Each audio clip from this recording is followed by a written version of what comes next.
There's a tire by Tire Firestone called Transforce. This episode of the Opera Podcast is sponsored by Warren. Oh, that way. Power Tank. Nope. Sorry. Warren Medical Gear Outfitters and Colby Valve. For some reason, you got really quiet. Yeah, you sounded like you were in a thingy. Say it Yeah. again. So, You want me to do it again? Am I loud again? yeah, Am I you're loud enough? loud again. Yeah. This episode of the Off-Road Podcast is sponsored by Warren Medical Gear Outfitters and Colby Valve. Off-Road Podcast, episode 338. Can they be good? Vehicles that suck. Tonight, Andy sleeps in a strange town with some flying poop. Aaron can't get anything to fit. Jeremy packs it up, and Ben's Forerunner gets some love. Oh, baby. Welcome to the Off-Road Podcast, the podcast about everything off-road. We cover the news, review products, interview people in the off-road industry, and interview people in the off-road industry. And I'm your host, Ben. I'm here with my co-hosts, Aaron, Jeremy, and welcome back again, Andy, and welcome to the show. The Weekend Review is brought to you by Medical Gear Outfitters. What are you waiting for? Are you waiting to have a casualty on the trail? Check out medicalgearoutfitters.com to get straightened out. Medical Gear Outfitters has everything you need, whether you're going out for the day or traveling on a year-long expedition. Head over there to get off-road specific kits that meet all of your needs. And while you're there, make sure you use Off-Road Podcast for 10% off. So I want to know, is there medical gear for an injured tongue? Because I bet mine pretty bad. Now I got a list. I was just going to say, after watching that ad again, it does not, the website does not show justice to how packed the Overlander kit is. No, it doesn't. I'm getting a lot of white noise from Andy. Are you guys getting that too? I am out of the blue. Yeah. Out of the blue white noise. Yeah. Oh. Yeah. Wow. Sorry? He's Maybe it's my white headphones? he's way loud now too. Oh. Oh, he's Now it's back to normal. yep. That's weird. We're having some weird audio stuff tonight. Yeah, we are. I need to address the comment section here real quick. Eric says, why did you have to put the Rageous in the picture?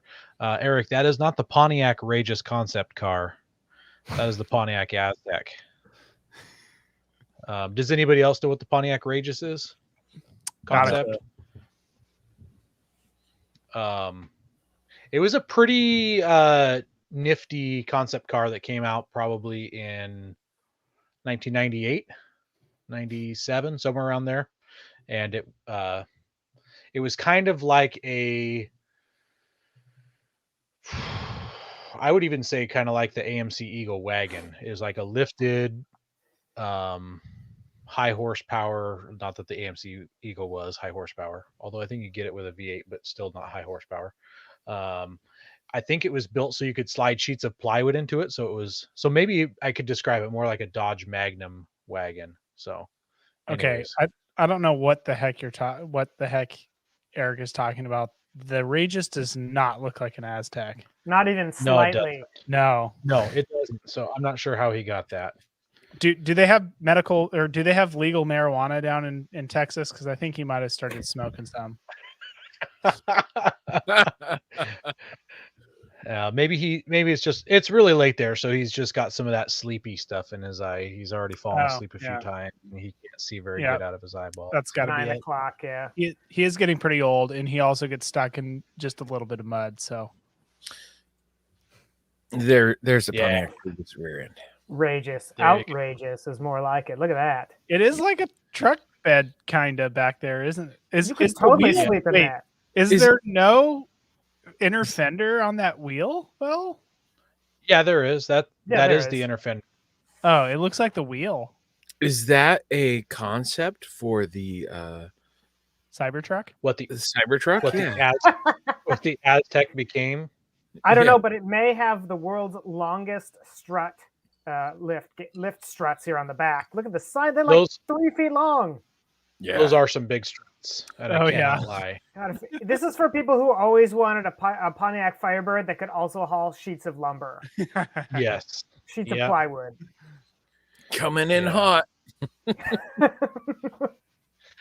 I thought the only reason why I know about that concept is because I thought it was a pretty hot concept back in the day, and I printed off a whole bunch of pictures and wrote out some specs for it, and I turned it into the auto shop teacher one day saying, check this out. Eric Nerd. thinks that the Aztec is what the Ray just turned into, which is highly possible. Yeah. I haven't done enough. They're like in- SUVs are popular now. Let's do Yeah. one but as an SUV. Yeah, that's like going from point A to point C with no B in between. Yeah. Yeah. Man, we're in the weeds here. Yes. Ben, since you've got a lisp, tell us what you've been up to. Well, I've not been doing much, except for I've got the Forerunner scheduled to go in for surgery. It's getting its head gasket and timing chain taken care of. I figured I might as well take care of the timing chain since 200,000, just in case there's any slack in it. Let's just get a new one put on. Save a future problem from being a problem. So that's going in hopefully this week. We refinanced our house and had the money to just make it happen right away. So Awesome.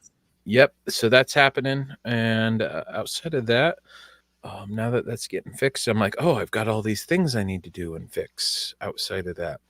So I might be upgrading my rack and pinion when I get it back. What do you need to upgrade it for?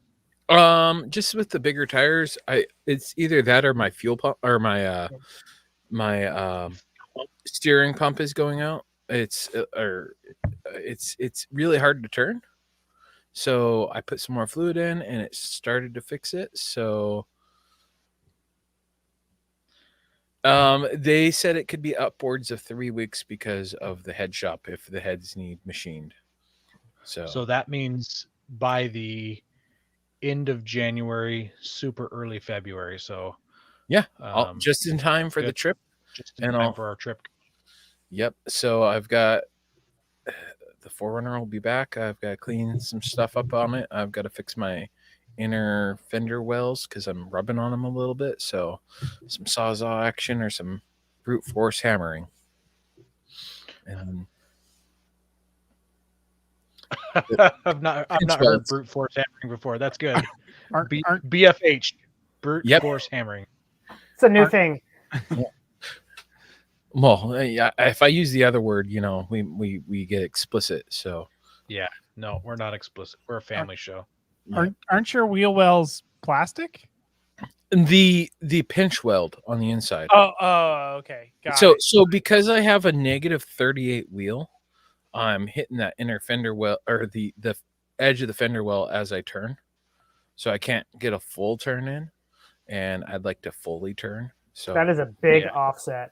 Yeah, it's because I want to go to 35s, and that's the offset I need when I go to 35s, supposedly according to the internet and everyone else. Yeah. So I got 35s instead of negative 12s. I hate offset numbers. What's the back spacing? Oh, what are you? What are you? 70? Yeah, come on. You got to learn these communist numbers. Oh my god.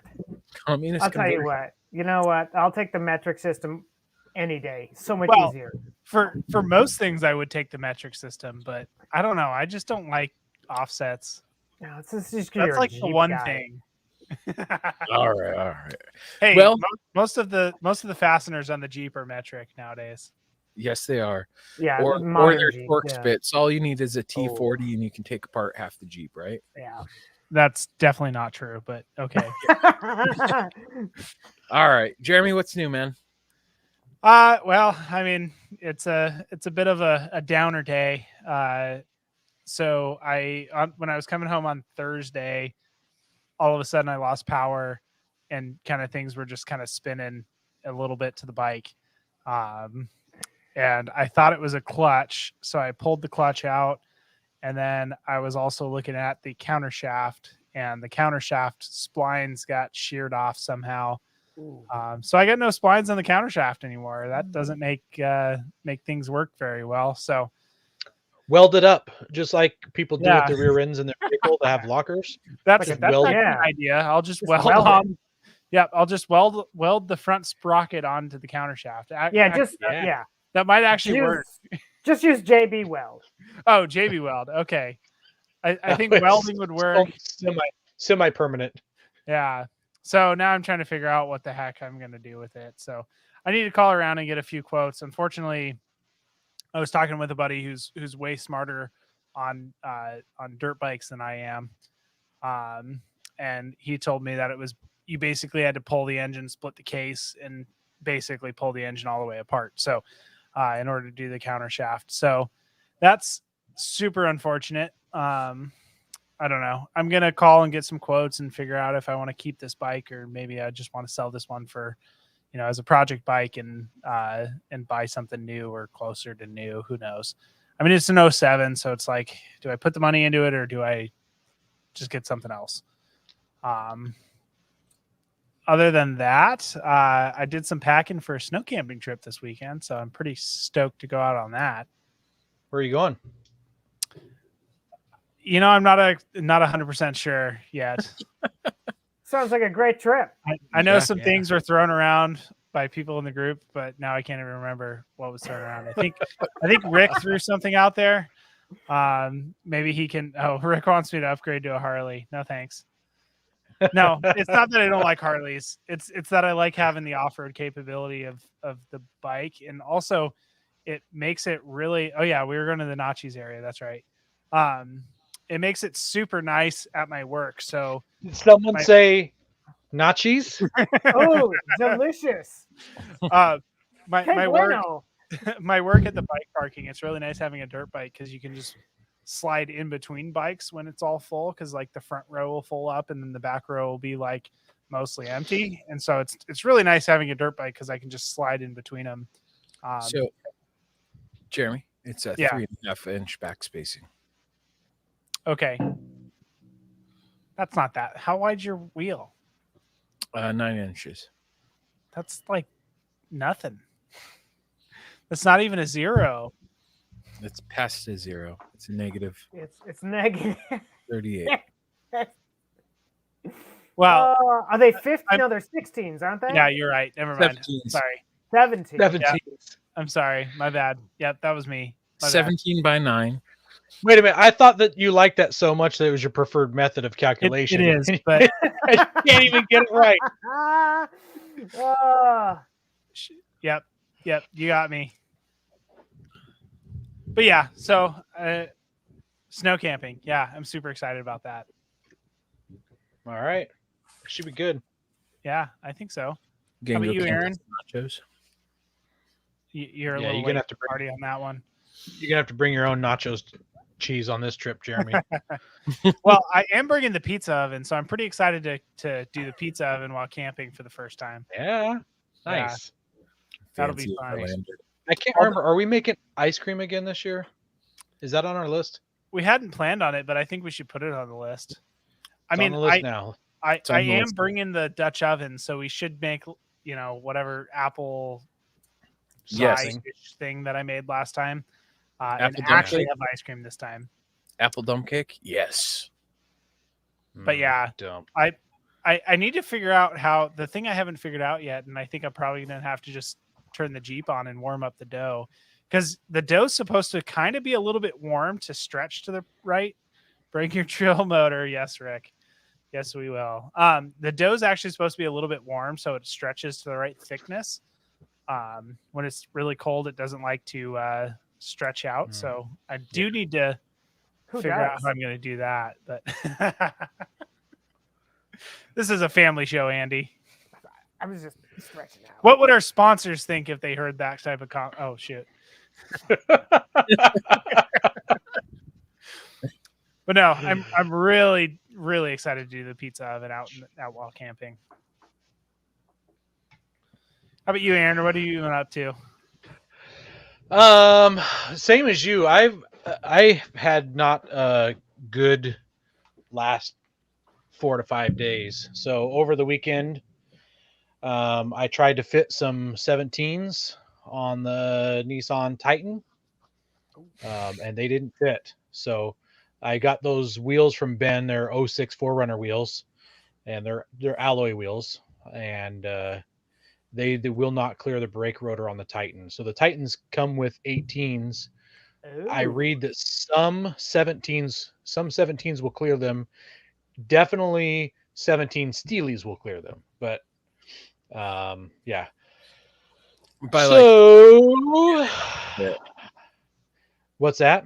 by how much do they not fit? Like if they were a better offset, because those are like positive, those are in a ways. No, you told me they were 0 offset. No, they're not a 0. What production vehicle comes with 0 offset wheels? Oh, trucks, a I lot of thought truck stuff.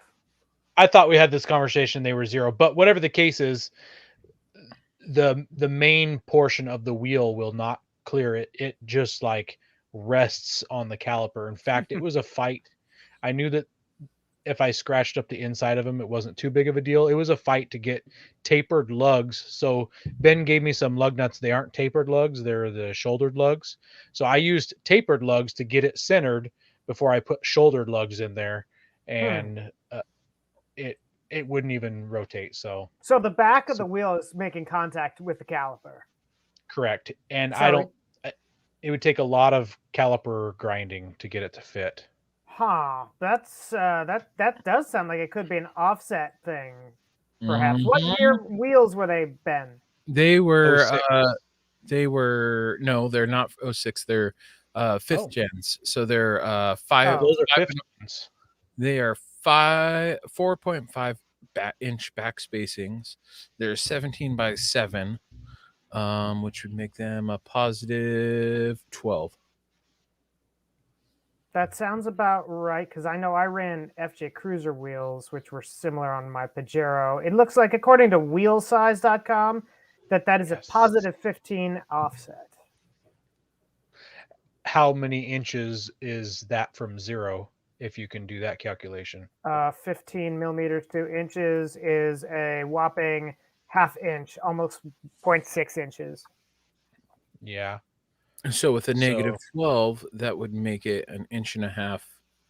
Yeah. Out more. Well, I'm still rolling the dice. I haven't completely struck out yet. So when the worn wheels come in, I will find out if they fit the Titan that way. I think before I try to put them on, though, I will put a bunch of blue tape on the inside where it might contact the caliper, because I don't want to scratch it up just in case. Just in case they become the off-road podcast giveaway. Yeah, something. So, yeah. So yeah, womp womp. My that exercise didn't work. So my back. So I needed tires for my truck before we go on this snow camping trip, which is coming up in just over a month. So my backup plan is I'm going to just have to rob the 3 tires off my off-road trailer, which are 33-inch skinnies. My off-road trailer has bigger tires than anything Andy owns, by the way. I have 33s on 2 vehicles. Thank you very much. Okay, so his trailer has as big of tires as the biggest. This Andy is true. has. I also have 10 33-inch tires in my driveway right now, just so you know. Oh, any of them 16s? Yeah, they're all 16s, actually. Okay. No, you can't borrow them. No, maybe I could rent them, rent a tire. They're attached to a car, so. Oh, they're attached. Just go rent a stock Jeep. You'll probably do better anyway. Oh, zing! Wow. So what I'm gonna end up having doing is just take the best out of the 7 tires that I have. I actually have 8 if you include the spare tire that's under my truck, but I don't want to use that spare tire as a normal tire because it's got a lot of cracks and stuff in it. So I'm gonna pick the best 7 out of it, and that's what I'm gonna wheel on the snow trip. So, and then how when many I tires suck, do you need? 4. Oh, you said you were gonna pick the best 7. That's I'm gonna pick the best 7 out of 7, and then I'm gonna pare it down from there to 4, and then I might throw a 5th one in the bed of the truck just to have a second spare. So Got it. I thought there might be a lightning round here involved, or something, like there was some elimination. so yeah. So when I don't do very good snow wheeling, I can blame it on my tires. How does that sound? Oh, that sounds like a good scapegoat. Yeah. Yeah. Well, what I'm hearing is if you're bringing 2 spares, you have no excuse not to go down to like 2 psi or something. I've been there, done that. Eric, yeah, I think that's a great idea to just flip the wheels inside Just out, flip them. like a dually. Like underwear. Yeah, we got some. No, Jeremy, not like underwear. Oh, I thought that was to Ew. make go with your used tires. Well, so the other bad news I got was today. I brought the Toyota Avalon, which I've talked about, that I bought some tires for some general grabbers, two sizes larger, supposedly 0.4 inches wider. So that means like 0.2 per side if it's a symmetrical tire. And the tire installers could not get the back tires on the back of the car because the tread is so chunky and it sticks out the side so much that it presses against the strut tube, not the spring base on the strut, but the strut tube itself. And I'm like, well, what about like putting one of those super thin, like 2 or 3 millimeter wheel spacers in there? He's like, we struggled even trying to get the lug nuts on. You'd have to have a thick spacer, and it would put it so far out that it's going to now rub on your fender. Fender. You know what you need actually is you need a lift. That's what you need. No, that's not going to help, is it? Darn it. It won't. It won't. Yeah, you just need or some different offset wheels. So, Hold on. and a sawzall. Yes, that's Hold the on. thing. Hear me Hold on. out. Tons. Tons. If I could get them for cheap, and if I had time, I would put tons on the Avalon. 100%. 100%. And still keep it front wheel drive, by the way. I would still keep it front wheel drive. Yeah. I don't know how. Don't know how. Well, I mean, nobody says you have to hook up a drive shaft to the rear, so Yeah. Bluetooth rear drive shaft. Yep. There you go. Ready for SEMA. 1999 powder blue Toyota Avalon. it'd be better if you put in tons in a Atlas. What it needs, honestly, to make it work properly is oh Narrower man, tire. I'm just gonna script a joke No. because I can't remember the name of it. What are the gears that the portal axles? It needs portal axles. Yeah, Oh, portals. Yeah, That just would get a set of fix those. the problem. Yeah, Done. it'll fix the Yeah. problem right there. What's the So without going too far into this because I could talk about dumb car stuff or tire stuff all day. Do you know what the factory width is on the tires? so they were 205 65s, Mhm. and I went to 215 75s, I believe. That's a pretty fair jump for a car. So 2.2 inches taller, which makes it only 1.1 inches taller all the way Right. around, Circumference, right? and 0.4 inches wider. So I'm like, I can do that. I used my eyeballs and I looked inside of the wheel wells and everything was going to fit. Maybe it might rub at full lock, but I wasn't too concerned about that. But I think they're so off-roady. They've got all the chunky lugs down the side and everything that is a no-go. So Drat. super sad. But anyways, like Jeremy, I'm packing for a trip, but I'm going somewhere warm. Going to Vegas this weekend, and I'll be in Vegas all week next week. So I won't be on the podcast next week. So feel free, everybody, to not tune in because I won't be here. I was going to say, everybody feel free to take your cheap shots. Oh no, I want them to take the cheap shots while I'm here. Travis says some spacers, some DIY fender flares, and a fender puller. So boom. I just wasn't at that point yet. I just wasn't at the point where I'd be cutting the fenders up on the Avalon. So just remove the struts. What's it going to hurt? Oh, that's a good idea. Just go hardtail. Rigid suspension. Yeah. Let those balloon tires do all the work. Yeah. There you go. Just air down for comfort. Just the rear though. Just right. We are keeping it front wheel drive after all. So. Yeah. So, anyways, that's what I've been up to. Andy, have you done anything fun in the past week? Okay. Well, fun. That's debatable. Uh, I did get stuck in the sprawling metropolis that is Haugen, Montana. Most Haugen? people, Haugen. Now, those of you who live in the western part, perhaps the Pacific Northwest, and have taken I-90, say east of Spokane, may have run through Haugen without knowing it because it's home of the 50,000 silver dollar bar, gift shop, restaurant, and inn. There's also a service, I shouldn't say a service station, an Exxon gas station there. So we bought a 1998 Honda CRV to drive back to Wisconsin for the holidays. And I put a bunch of work into it just to make sure it was up to snuff. You bought a car to wouldn't it be just cheaper to rent something? Well, it probably would be, but I'm far too unpractical for that. So we bought this all-wheel, and it's the all-wheel drive, four-wheel drive, whatever you want to call it, Honda version. Anyway, the car was great for 3,500 miles. And we get to Haugen, Montana, just outside there, and we're cruising along at 75 miles an hour with the radio on, the heater on, and all of a sudden my tachometer goes. ABS light comes on. I thought, well, that's weird. Then my speedometer drops off. Radio cuts out. Headlights cut out.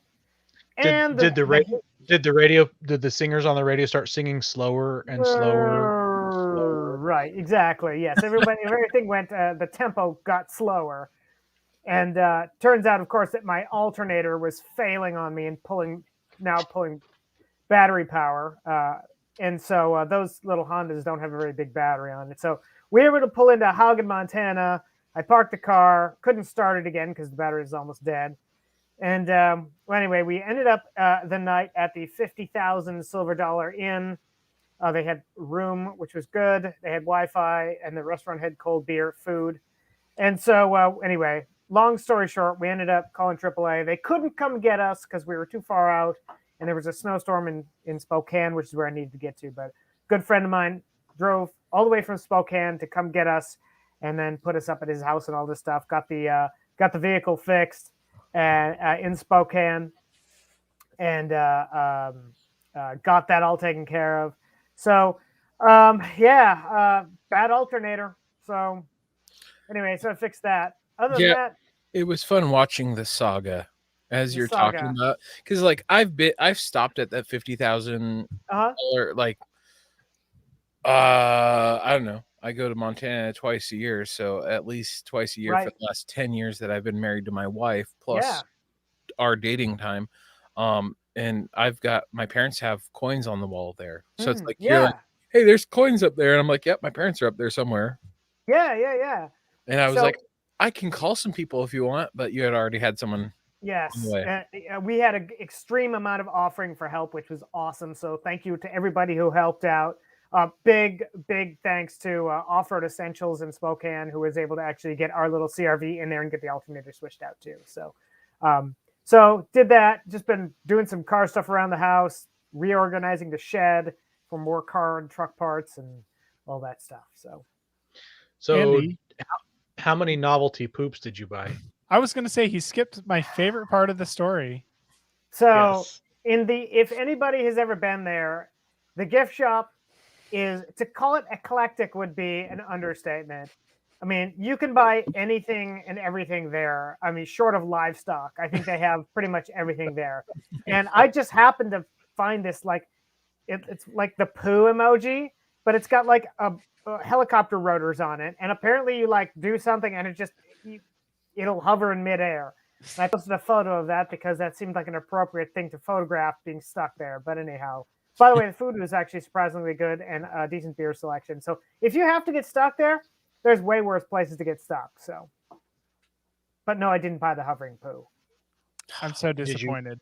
I know. I think that's what I didn't. I did, however, buy a sticker from the place, which will be going in the CRV as a memento to our momentous occasion. So, that works. Yeah. And you've got to go over 2 passes to get to Spokane from there. It's Yeah, our friend John picked us up at his brand new Super Duty with a double axle flatbed, and was willing to risk life and limb over those passes to come get our sorry selves. So, big thanks to John and Tracy Clark for putting me in touch with him. So, and for everybody that helped along the way.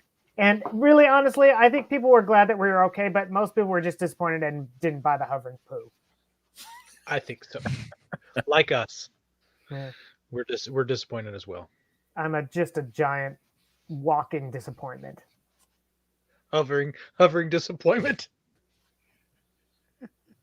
Call it what you will.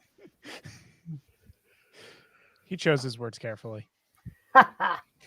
Hey guys, we're looking to reach more listeners. We're going to start reading Apple iTunes reviews on air. If you hear yours, send us a message with your address, and we'll send you an Off-Road Podcast sticker. You can find all of our social media by just searching our name. Now, go hit that subscribe button. Oh, Andy's really loud again. I'll talk Sorry. quietly. He's so loud Okay. they muted him. I know.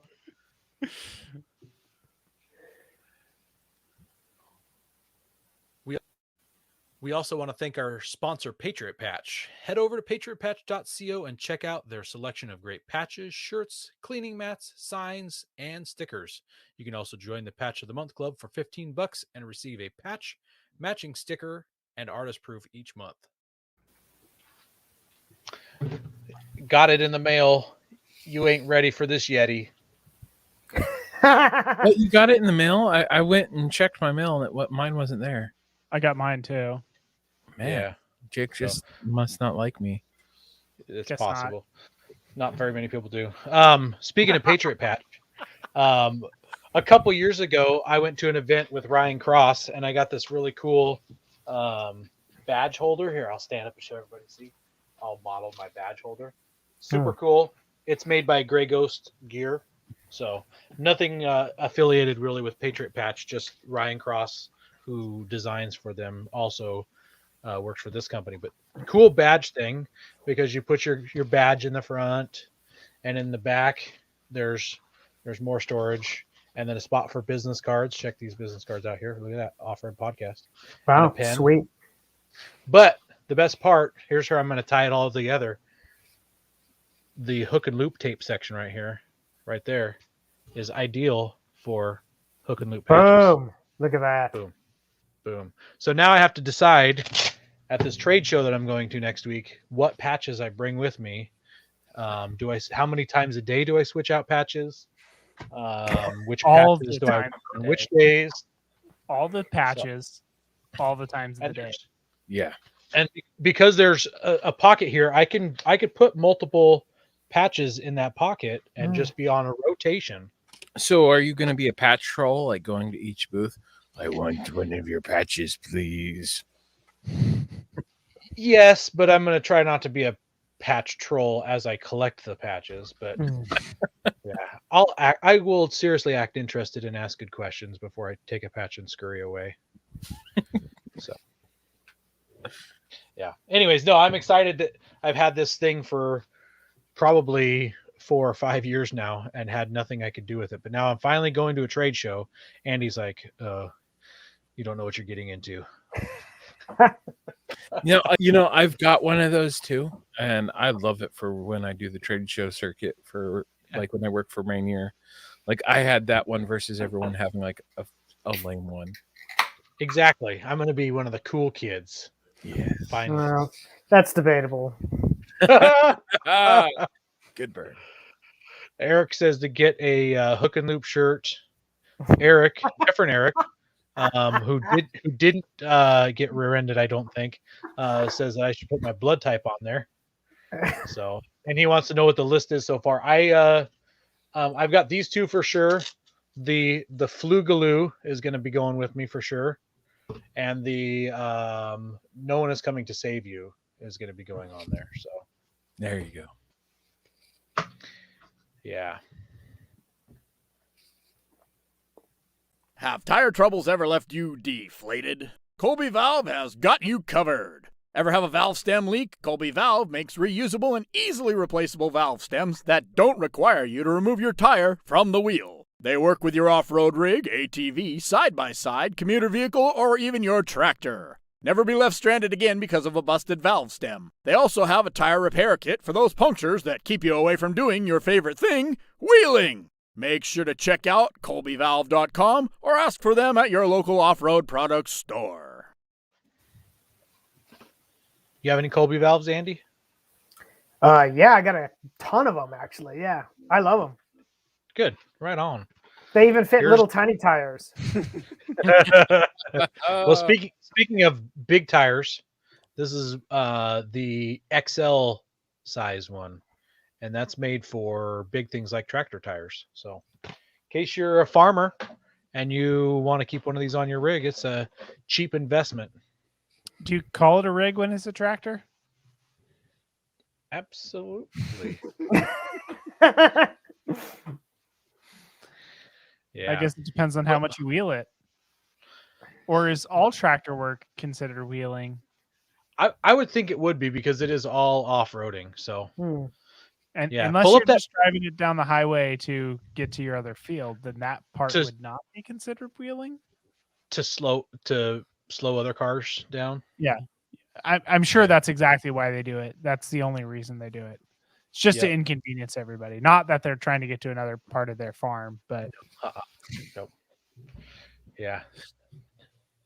Well, this week in the news, Jeep has a pretty sweet announcement with some new software. Can you make that? Yeah, do that button there. We'll have to play it without music. But so if you're watching live, you're seeing some Jeeps driving around off road, and pretty soon they're going to talk about this new software that they've got going on called Path Connected. tell us about it. Here, pause it for a second, Ben. Can you go back to where it was showing some stuff? Yeah, like right there. So it says Jeep trails, over 6,000 preloaded off-road trails. So that's going to be like built into Jeep's GPS software through their screen, which is that's pretty cool. And I would assume that maybe you could even upload your own and share trails and stuff like that. This is, once again, it's the very beginning. It's all very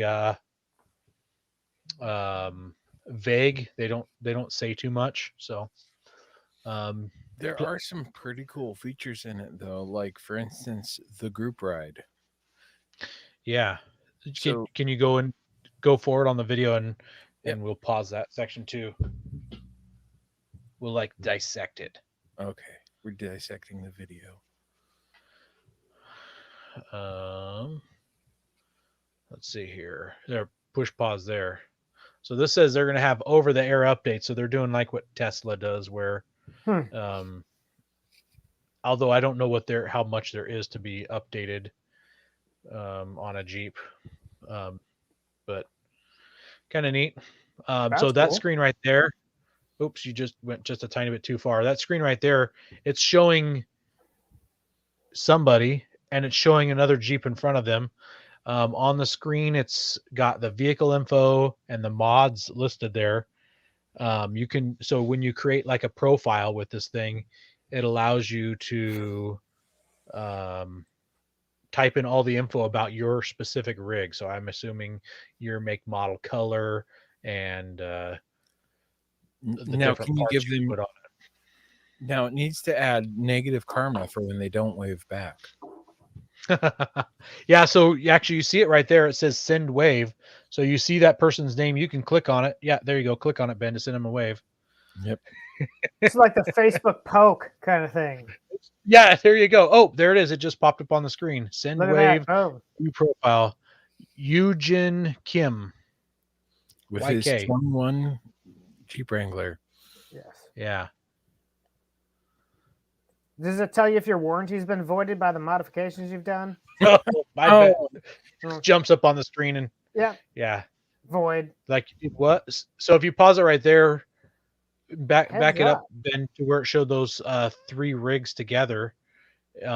This is kind of more of that group ride stuff where it says locate and communicate with members of your Jeep 4x4 community anywhere on or off road.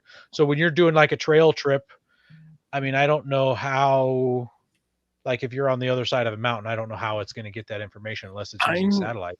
I'm curious if it is using satellite, like something similar to like a Garmin's system or any of that. Right. Yeah. Huh. Yeah. Augmented reality. Interesting. Yeah. So to me, that's just, it shows you exactly what it's showing you. It's showing the horizon and it's showing your speed. So I'm not entirely sure what else. I don't know what those Probably those your tilt. yeah.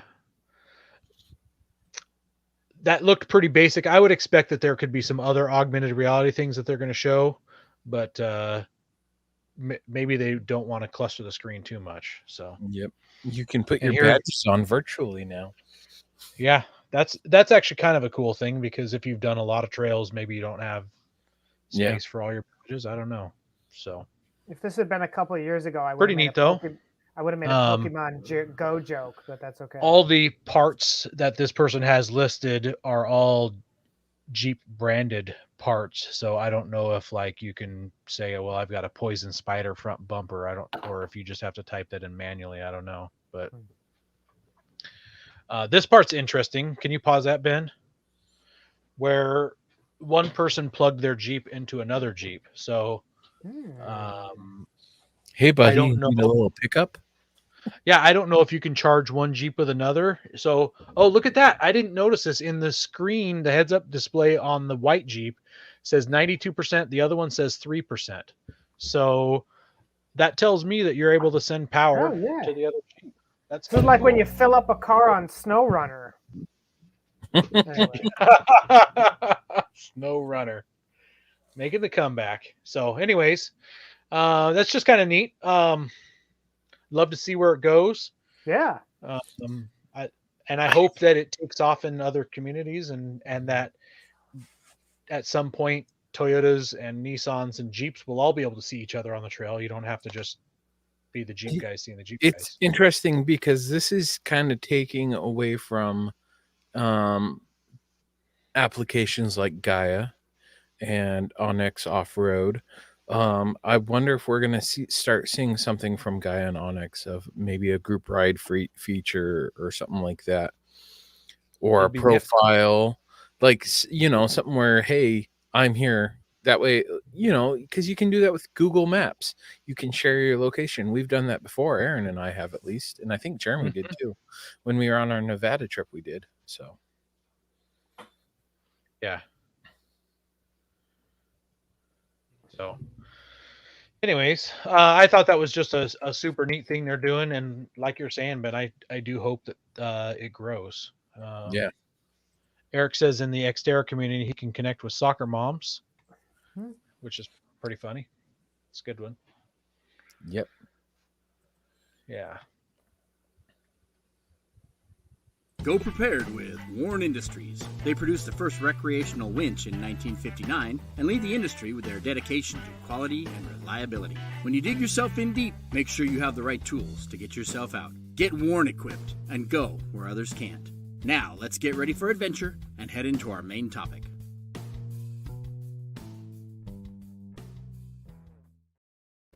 I'm hoping after our snow camping trip in a month that we can get some more footage of Aaron being stuck. Ah. Hey, or me actually using my winch? No, but he has small tires. Oh, there we go. God. Usually the videos of me, it's, you know, getting tugged through a ditch. So then we stop. It's gonna be. I pull out the winch. It's probably going to be my turn because Ben's got the freshest rubber. So Yeah, I do have the freshest rubber because I haven't been driving on it since I've gotten them, and I've got some bead locks to test out. So, Oh. Oh, hey, Aaron, good new prank. swap to your new axle or to your new tire size, and we'll take Ben's tires off and put them on your rig in the middle of the night. Because you got the same bolt pattern, and it seems like maybe his offset will work better. Oh boy, everybody would get a kick out of that. Frickin' changing tires in the middle of the night. Anyway, in the middle of the night in the snow. yeah. Yeah, that Using sounds no like car. While I'm sleeping on top of the Forerunner. the Forerunner's just moving. What's going on here, guys? Quit shaking my Forerunner. Well, we'll get him really drunk right before we do it, so he just passes out. Well, if I'm drunk, I might help you. Like, Well- this is gonna be hilarious. We're pranking Ben, guys. Wait till Ben wakes up in the morning. Hey, before we continue to go too far off topic, I want to talk about our sponsor, our main topic sponsor, Warren Industries. Since I was showing off some cool stuff for everybody else, check out this epic shackle. Ooh, it is an epic shackle. I'm trying to look at that. Look at that face in that shackle. Look at that. That's nice. Ugly. That's a bad background. One thing I wanted to point out on this is the WLL. Can you guys see the WLL? On there? It's filmed in potato, so no, we can't see that. Yeah. Oh, look at that right there. Working W- load How many- limit, 9 tons. How many T's is that? It's got 9 T's on this guy. Wow. That's probably the highest for any bow shackle that's made out of metal that I've ever seen. So that's huge. You're probably not going to snap these. This would work with my LMTV BT dubs. So Those have been tested to about 72,000 pound braking strength, FYI. So that's quite a bit. If That is yeah, quite that's a quite bit. a bit. We should get these on Ben's rig. Stat. stat. I Yeah. have those on my rig,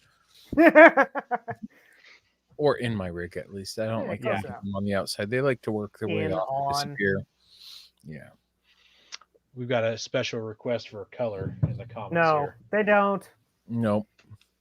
But I bet you can find somebody that could powder coat them for you, Rick. So, anyways, yeah, I had to show those off. They're definitely epic. You don't call them epic just for marketing. No, they're actually called epic shackles. Yep. Not just a descriptor. It's also the name. It's a way of life. Yeah. Well, so our main topic is probably going to offend a lot of people. Quite a bit. It's the topic of this week's podcast is, can they be good vehicles that suck? So, I mean, that's really pointed, saying that these vehicles suck. I reached out in some different groups and asked people to answer the question. Yeah, Eric, Sandiam powder coating. Good job. What vehicles suck out of the box for off-roading? And I got so many answers, and then I got so many answers that were basically, well, I could take my 1998 Honda CRV off-roading and have no problem. So it just goes the gamut. People are going to have their opinions on these things, and so these are not necessarily the opinions of the Off-Road Podcast, but we're going to discuss them. So, and we're going to start with our title page, the Pontiac Aztec. So, You forgot that, or our sponsors, oh yeah, or the Overland Radio. Yeah. So yeah, there you go. Yeah, so these may not be the opinions of our sponsors either. There you go. So I'm not Pontiac good- Aztec. yep, Legal I had disclaimer. to put that first because that was literally the picture of the episode, and because this was to me, this was an overhyped vehicle. Like, this is going to be. I think in one of the seasons of Survivor they gave one away, and it was all set up for camping and all this. Like this. Really? If the Pontiac Aztec would have came out in the last 3 years, it would have been hyped as the most overland vehicle you can buy out of the box. Yeah. And the best description for it is it's super terrible. Reliability. Well, there's no support anymore because Pontiac's gone. I don't think it had a transfer case even, right? You could get them in all-wheel drive. Yeah. So Yes. I mean, they'll go farther than a two-wheel drive. I'm going to argue that the Pontiac. I know this is going to be a shock to anybody that knows me. I'm going to make an argument that the Pontiac Aztek, while hideous, was ahead of its time, though. It was definitely all-wheel drive, exploding back end that turned into a tent. Like, a vehicle-based tent, that'll never work. Like, here's a vehicle that had a tent built into it. It was just, my buddy in college had one. His was a front drive one, but I remember it was hideous looking. But once you got inside of it, you're like, this is super versatile. Like, it's kind of space age, and like, it was kind of neat on the inside. Actually, it was more than kind of neat. It was neat on the inside. This was the Pontiac Aztek was one of these cars that if you walked out to it blindfolded and got into it, you'd be like, hey, this is cool in here. But if you got outside, your eyeballs caught on fire. But ahead of its time, no transfer case, so it wasn't an off-roader. But No. I would bet you could go some pretty cool places. I think if they would have spent 1 or 2 more years at the engineering table and design table and made it a little better, put a transfer case in it, made it a little less Cybertruck-ish, it would have been a little bit better of a vehicle that would have had a greater following than it does now. But now it does have an interesting following. Cult following for sure. Yeah. I don't think that that would have happened, though, because Pontiac was all about counting beans back then, and they had super terrible build quality and things like that. So totally agree. This was a Hail Mary to me. Like, this was like, you know what? I give Pontiac credit for trying something different, but I will tell you what. My father used to say, you had a blank piece of paper and this is what you came up with. And I think that is what I look at the Aztek as when it first came out. Concept was there, the execution wasn't. Yeah, for sure. And I agree, Travis. You can blame Breaking Bad for some of that cult following. Yeah. Yep. All right, this next one was really railed on, like heavily railed on in the comment section. So the H2 Hummer. So we all know the H1 Hummer was a fairly capable rig. People said it was too wide or too heavy or too underpowered. I'm sure there's lots of twos for everything. And then we also know that the H3 Hummer, they made that Alpha Adventure package, which I believe came with a V8 and lockers. I think it had front and rear lockers. If not, it had at least rear lockers and some other fancy stuff. So, but the H2 was just kind of, it was definitely the soccer mom mall crawler of them all. Once again, not to say that you couldn't build it up to something capable, because it was on a good chassis. Well, yeah, Suburban, wasn't it just a Suburban chassis?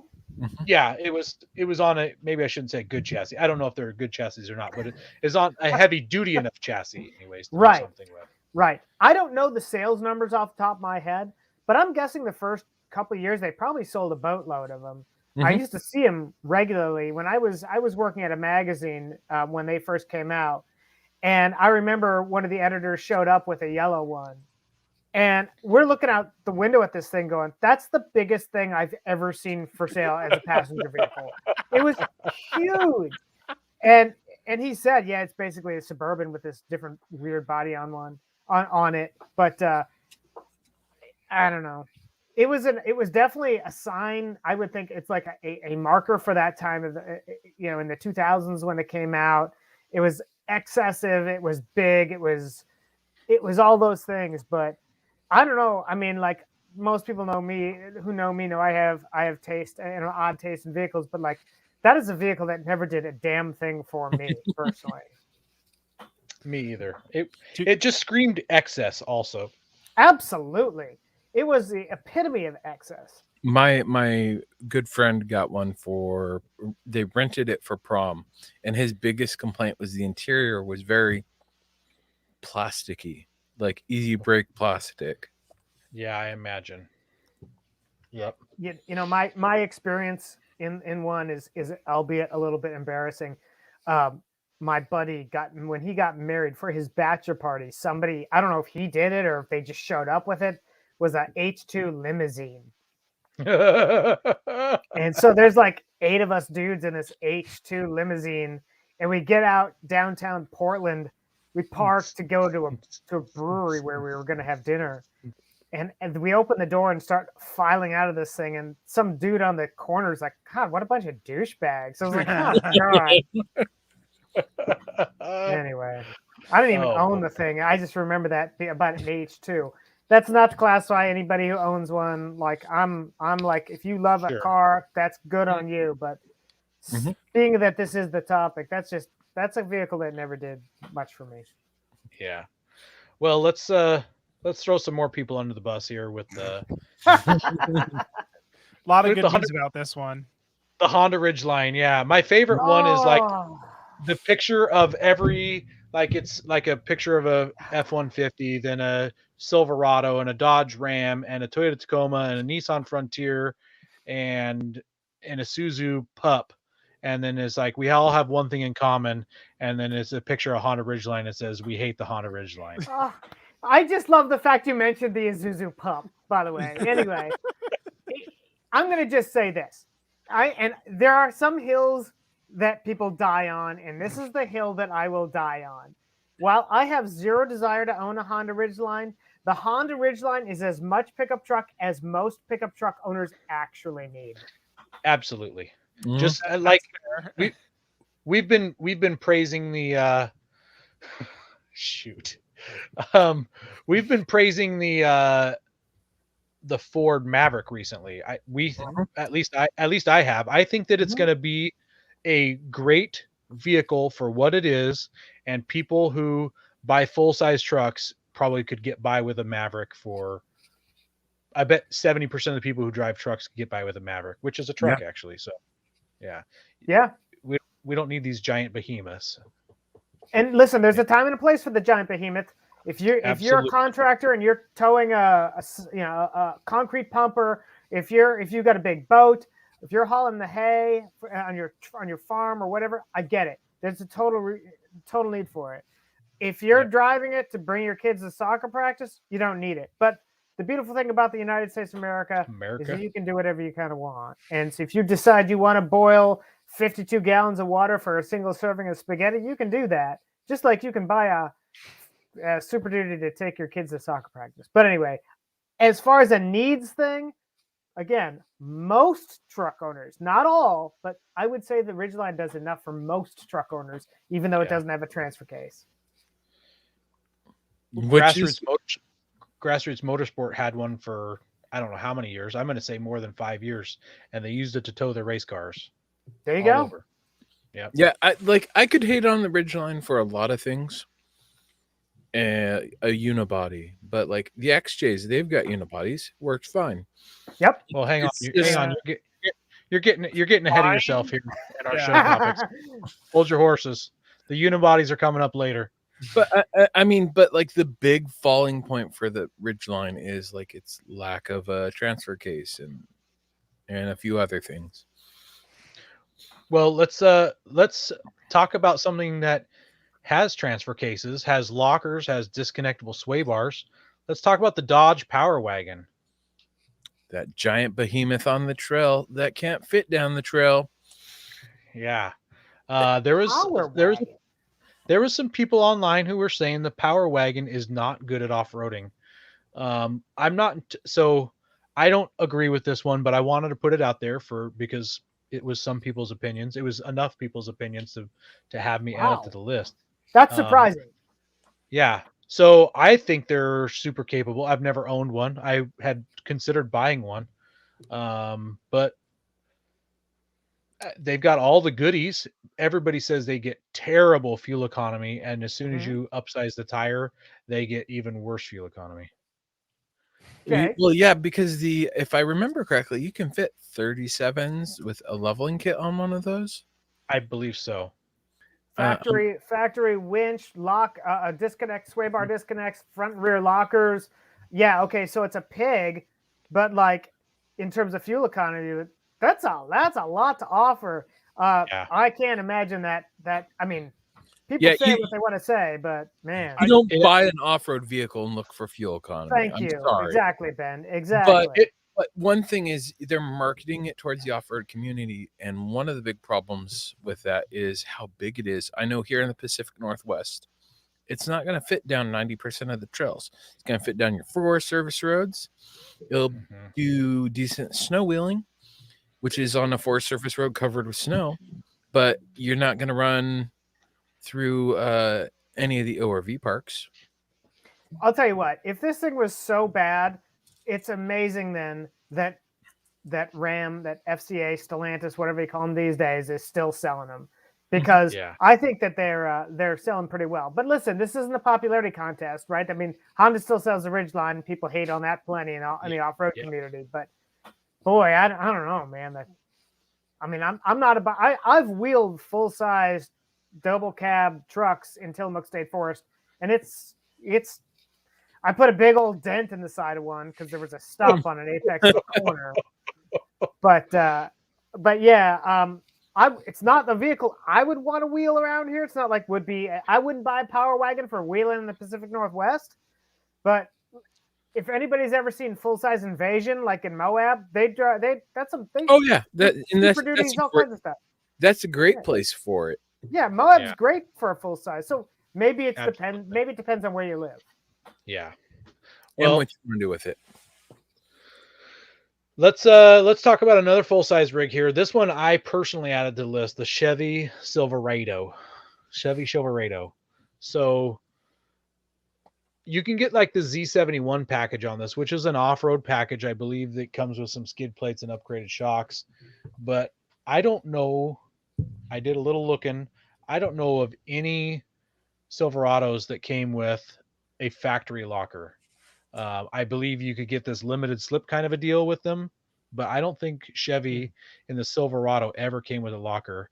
The Colorado, you can get lockers with them. In fact, they got lockers front and rear now in the one model of the Colorado. Yeah, I'm not sure. Yeah, I'm not real well versed in the Silverado or Sierra trucks. So yeah, off the shelf, the Silverado is not an off-road vehicle. Yeah. That's for sure. Yeah. Even with an off-road package. Yeah. So, and no, you don't need a locker to go wheeling and things like that. But I feel like if you're going to offer an off-road package like everybody and their cousin does nowadays, everybody has lockers, at least one, with their legit off-road packages. In fact, finally the Tundra has one. Yeah. Well, and look at the Ford F350. You buy it with an FX4 package. It comes with a locker. Yes.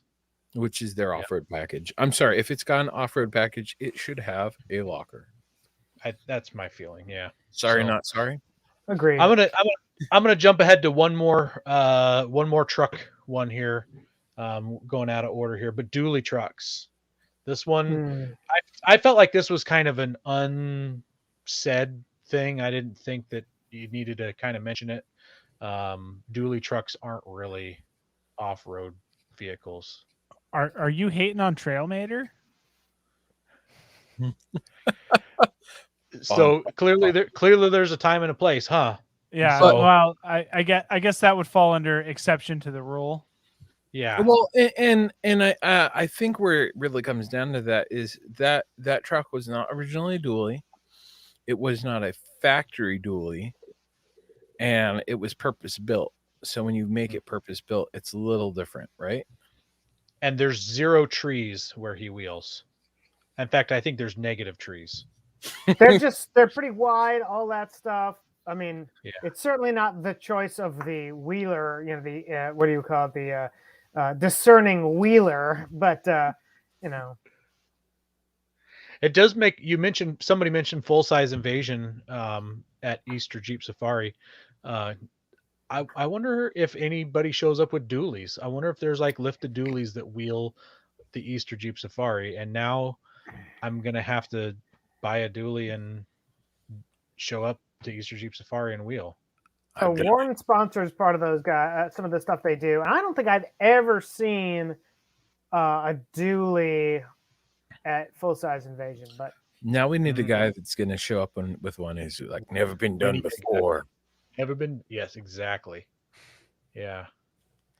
Okay. Everybody's going to get their shorts in a twist right now with this next one.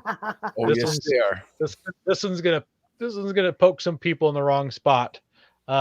This one once again came from the internet, and it was anything with a CVT, and we're not talking the rooftop tents. We're talking the continuous velocity transmission or Ah, variable transmission or continually variable, something like that. mm. Anyways, yeah, the transmission that's got a belt and a couple cones. Yes, it's the transmission people love to hate, and I'll tell you what, I am not a fan of CVTs, but the only thing, my mom has a 2015 Mitsubishi Montero Sport, no, Outlander Sport, and it's got the little tiny 2-liter and it's CVT, it's gutless, all that stuff. But I was going 75, 80 miles an hour in it, and my RPMs 2100. So the only thing, in my opinion, that the CVTs are good for or good at is keeping your highway revs down. That little CRV I drove back to Wisconsin, that was spinning 3,700 RPMs at 7,500 at 75 miles an hour. Granted, it redlines at like 17,000 RPM, but that the CVTs at least keep the revs down. But other than that, man, I got no love for CVTs. Yeah, and I've heard of, not firsthand, so I can't prove this, but I've heard that many Subaru owner with the CVTs have burned up their transmissions because they put the bigger tires to lift all the overland weight on, and they go wheeling with it and they smoke some trannies. So not good. Yeah, And not then that. go I like a can't say the fan. gasket, and then they're really screwed. No, that's a thing of the past. I know that they're known for their head gaskets, but that's like a early 2000s thing. So that's not a something. EJ25 thing. Yeah, that's not something that happens anymore. So yeah. All right, here we go. Ben, you hinted at this one earlier. Oh, Newer- yes. So this one though specifically says newer Jeep unibody vehicles. So The new the Cherokee. new- So new everything Cherokee. other than a Wrangler. Yep. I guess Or so. Gladiator. Yeah, which is funny because well- the Cherokee, the Liberty, the Renegade, which is Was the highly was the Commander a unibody? Oh, I don't know. I don't know, but then again, it probably isn't a very good off-roader either. So and it's not newer, is it? Is it not newer anymore? They discontinued it. I think it was I the Commander was a uniframe, unibody. Yeah. Yeah. it's newer than the old Cherokees and the old Yeah. WK Grand Cherokees and stuff like that. So Well, Yeah. I mean, the bottom line is everything that Jeep makes, short of the good God, Comanche. Never mind. Everything short of the Gladiator and the Wrangler is unibody. The Grand Cherokee's been unibody forever. yes, yep. And the new Jeep Grand Cherokee is a unibody as well. Yeah. This Yeah, is not. People got to remember, today's unibody is not what unibody was in 1985. Like, they've figured it out. Like, times change. Unibody today is way stiffer. I had a Yes. Cherokee, and you'd flex it out, and you could put your finger through the door jams and stuff like that. That's not the way it is. I'm not even kidding. We would go wheeling, and in my Cherokee, which was great off road, by the way, and then all of a sudden, like, the glove box wouldn't shut, and then I'd go wheeling like in another couple of weeks, and then the glove box would shut again. Yeah. Wow, that's bad. It was bad. So are you in the camp that the older Jeeps weren't good for wheeling, or the newer Jeeps aren't good for wheeling? I'm No, confused by your unibody Okay. comment. Here, this is my sentiment on it. I don't give a rip whether it's got a frame or not. My Cherokee, I was locked in the rear on 31s, and that sucker went places a lot of other Jeeps didn't go. And people are like, "How did you go through that?" Well, first of all, it's not my first rodeo, but I don't care if it had a unibody or not. That didn't bother. I mean, every other four-wheel drive I've ever. Well, my vans are unibody, but I'm not hardcore wheeling my vans. I mean, I take them off road and down trails and stuff, but I'm not like wheeling my Mitsubishi Delicas, But I don't care what the frame is. What do I care? As long as it does well on the trail, what do I care?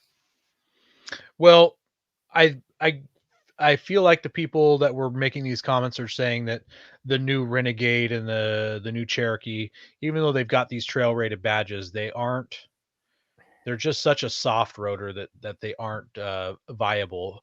And I feel like were also making the argument that the old Cherokee, like you had, the XJ and the older Grand Cherokees were good wheelers for Sure. whatever reason. Okay, I'll tell you what. Let's just call a spade a spade. If you're buying a Renegade, or if you're buying a whatever the other one is called, I can't remember, the Compass. If you're buying a Renegade or a Compass to go wheeling, then you should question life decisions, because that's not what you're buying these things for. Read up what Yes. trail rated means. There is specific definitions of what something that is trail rated means. If you go and you buy even a Compass Trailhawk or whatever, and you're like, "Oh, this thing sucks on the Rubicon," like, dude, again, like, you might want to question some of your life decisions. I'm just gonna say, I mean, really, come on, like, Jeep is not selling you that vehicle to go run Hell's Revenge in Moab. That's not what these things are supposed to do.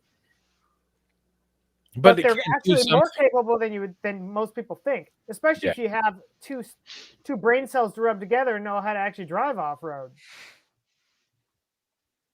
Sorry, was that too much? No, I think that was just enough. Yeah, just enough. Oh, let's see here. The next one, independent rear suspension vehicles. So we know a lot of off-road vehicles have independent front suspensions, but this comment was about having independent suspensions all the way around, because I don't think there's any solid front axle, but they have an independent rear. So has anybody ever wheeled a side-by-side out there? Because they're pretty dang capable. Yeah. And guess what? They're all independent suspension. Anyway, next. Well, I think what a lot of that has to do is your wheel. What is it? Wheel length? I can't think of what the wheelbase. Wheelbase. Yeah, I agree. You're totally right. Listen, I know that was a bold statement I just made, but I will say that, yeah, exactly. H1, full independent suspension. It really does depend. Like, again, like an Avalon, for instance. Just kidding. No, but honestly, it does depend on the vehicle. It really does. Yeah. It depends on what it's made for. I don't think we've seen a fully independent suspension vehicle compete in the King of the Hammers that hasn't been in the UTV class, for example. We've seen plenty of IFS vehicles, but could you make a highly capable all independent suspension vehicle? Clearly, the Polaris Razor, Can-Am Maverick, Yamaha Wolverine, fully independent suspension, exceptionally capable. But I think, like, to Ben's point, a lot of it depends on wheelbase. I think a lot of it depends on the suspension architecture. Well, yeah, I know Carl Jantz. He was working on Super Jeep, and I think he's completed it, doing IRS on it. So, I mean, he's a mad scientist. It's possible. Yeah, for sure. Big enough tires, small enough wheelbase, you can make anything work, right? I don't know. Well, our last one to upset the masses is anything without an actual transfer case. So if you can't shift into 4 low, does that mean it's not good for off-roading? Does that mean it sucks off-roading? Is a low gear necessary? I think this is actually a super great. I think you could do an entire show on this, probably. I mean, I love having a 2-speed transfer case that I can really crawl those ratios down. I own one all-wheel drive vehicle. I've owned a number of them in the past.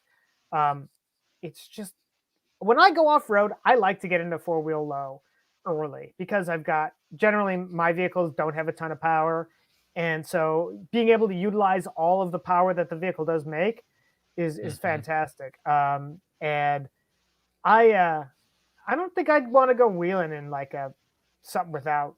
I mean, like really wheeling, like go dedicated running trails and something that doesn't have 4 low. That's just Yeah. me. Well, and that's essentially what you're an all-wheel drive vehicle without a low gear. Mm-hmm. And that low gear really takes the strain off your engine, off your suspension a little bit, Your cooling system. your cooling system. Yes. It's just better for Braking your system, vehicle. everything. That's true. Yeah, brakes. It's just overall better for your vehicle, and it allows you to control where and how you're going. Totally agree. And I think that there is a time and a place for all-wheel drive. I think all-wheel drive. I'm just going to say, when I say all-wheel drive, I mean something without a transfer case. So when you have an all-wheel drive vehicle, it's fantastic in the snow. It's great at highway speeds. Listen, do I want my mom to have all-wheel drive versus a transfer case? Yes. My mom had a 97 Mitsubishi Montero Sport with a two-speed transfer case.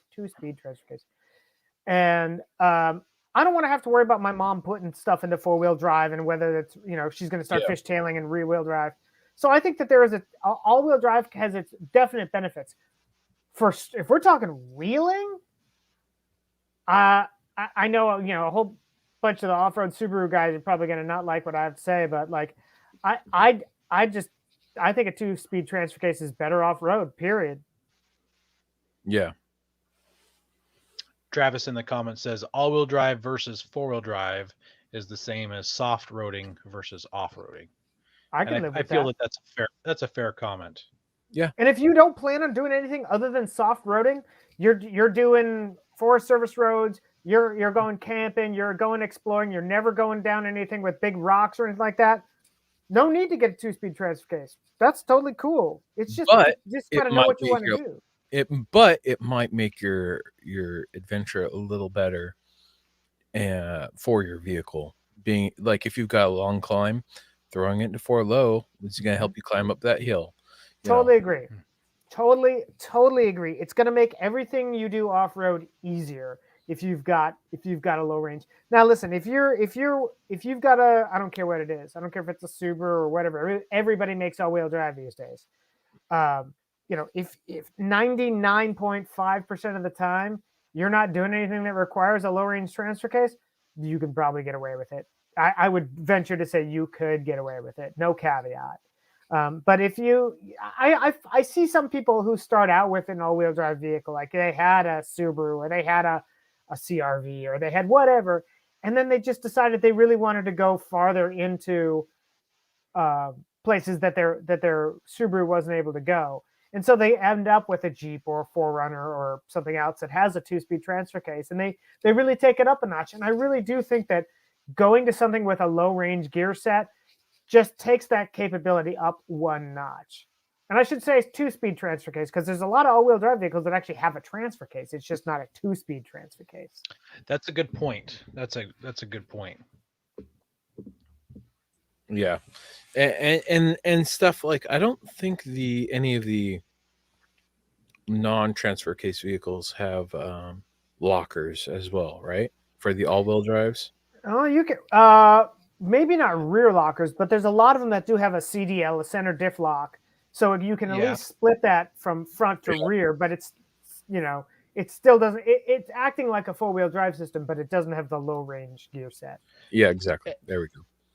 You could also get like limited slips for those type of vehicles as well, which will help with traction. But once again, it's not a true locker.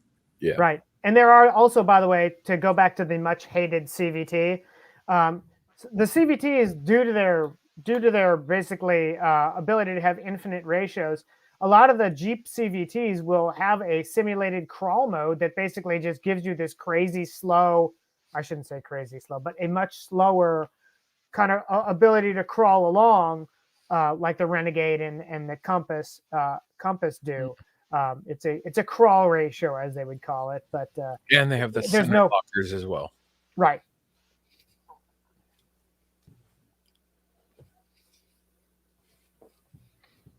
Absolutely.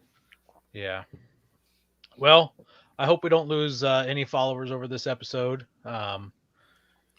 While we agree with some of it, we don't agree with all of it. I felt it was important to get kind of the temperature of the internet and see what everybody says. And some of the comments, it's whoever speaks loudest is going to be heard. So clearly, some of these like there's a lot of hate for the newer Jeeps that are unibody. That was one of the biggest ones that I saw also. So I think people are just kind of sad that the lower cost Jeep options aren't as robust maybe as the XJ Yeah. or the old Grand Cherokees and things like that. So yeah. Well, the average cost of a new car is well over $40,000. I would argue there's no low cost anything anymore, at least new. No. Yeah. There's one So- being imported soon, though. Have they decided to come on the show yet? No, they have not decided. I'm gonna send them another email. Be like, hey, are you there? Yeah. Well, once again, we want to thank everybody for listening, hanging out there. We had a awesome bunch of comments today. Appreciate you guys in there chatting with us while we're live here. And if you just listen to us not live, if you get a chance on Monday nights, check us out. If you think you've got something to say, it's easy to chime in on YouTube or on any of our Facebook groups. So check us out. We appreciate you guys out there. Make sure you're sharing us with people. We love it. Andy, thank you once again for coming on. My pleasure. Thanks God for having bless me. America. Yeah. Don't forget to visit Patriot Patch and join the Patch of the Month Club. Check out our Gaia affiliate link for up to 40% off. Also, don't forget to head over to Warren Medical Gear Outfitters and Colby Valve to see all their great gear. We're a proud part of the Firearms Radio Network. Got a comment or question? Send it to us through our webpage at firearmsradio.net or through our social media channels by searching for Off-Road Podcast. Also, you can listen to us live at overlandradio.com Mondays at 7 p.m. Pacific. When off-road, please remember to have fun, tread lightly, be safe, and courteous. Thanks for listening. Oh, we forgot to put Jeep Wranglers on the list.